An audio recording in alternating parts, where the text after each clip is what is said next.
Saint George கோட்டை அங்கே வந்ததுக்கு பிறகு தான் சென்னை அதை மையமாக வைத்து சென்னை வளர்ந்ததாக சொல்லப்படுது. அப்போ அதற்கு முன்பாகவே இங்கே ஒரு மிகப்பெரிய ஒரு நமக்கு மக்கள் இங்கே வாழ்ந்திருக்காங்க அப்படின்னு தான் பொருள். தமிழர்கள் வாழ்ந்திருக்காங்க அப்படின்னு பொருள். இங்கே வந்து குறிப்பாக சமயம் மதம் நெறிகள் வந்து ஆன்மீக மெய்யியல் இங்கே வந்து தலை தோங்கி இருக்கிறது. அதனால தான் நீங்கள் அங்கே வருவாங்க அவங்க. அப்போ அந்த காலத்தில் இந்த சின்னப்ப நாயகர் அப்படிங்கிறது வந்து நாயக்கர் கிடையாது. அது முதல்ல நாயகர் அப்படிங்கிறது வந்து பார்த்திங்கன்னா,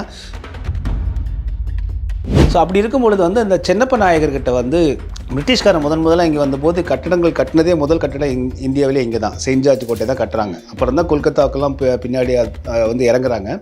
அப்போ கட்டும்போது அந்த இடத்த வந்து விலைக்கு வாங்குறது சின்னப்ப நாயகர்கிட்ட வாங்குறாங்க.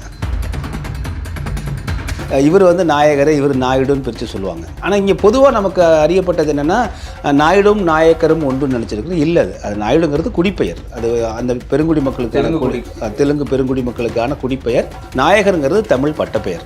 ஆனால் இப்போ என்ன இப்போ நிறைய இப்போ திராவிட இயக்கங்களில் வந்து சென்னைன்னு நாங்கள் தான் பேர் வச்சோம், தமிழ்நாடு நாங்கள் தான் பேர் வச்சோம் அப்படின்னு சொல்லிட்டு இருக்காங்க. அப்படி பாடிட்டே வளம் ஓங்க உய்கின்ற நாள் எந்த நாள் தருவோங்கு சென்னையில் கந்தகோட்டத்துள் வளர் தடிதுண்ணும் மதில் சென்னை கந்தகோட்டம். அப்போது சென்னைங்கிற சொல்ல வந்து வள்ளல் பெருமானார் அப்போவே பயன்படுத்தியிருக்காங்க. அவர் மதராசன் எங்கேயுமே பயன்படுத்தலை. அப்போ நீங்கள் வந்து திருப்பதி தாண்டி ஒரு கிட்டத்தட்ட 10-20 கிலோமீட்டர் வரைக்கும் அது தமிழர் வாழ்விடமாக இருந்திருக்கு. அவர்களெல்லாம் தெலுங்குரா வந்து கணக்காமிச்சிட்டாங்க. இது சென்னை எங்களுடைய இது வரைக்கும் அவர்கள் ஆந்திரர்கள் வந்தபோது தான் மாப்போசி ஐயா வந்து எடுத்தார். தலை கொடுத்தேனும் தலைநகரை மீட்பேன்னு சொன்னாங்க. இந்த சென்னை நாள் அப்படின்னா நீங்கள் வந்து இரண்டாவது அதுக்கு பிறவி வந்து மறுபிறவி கொடுத்தவர் மாப்போசி ஐயா.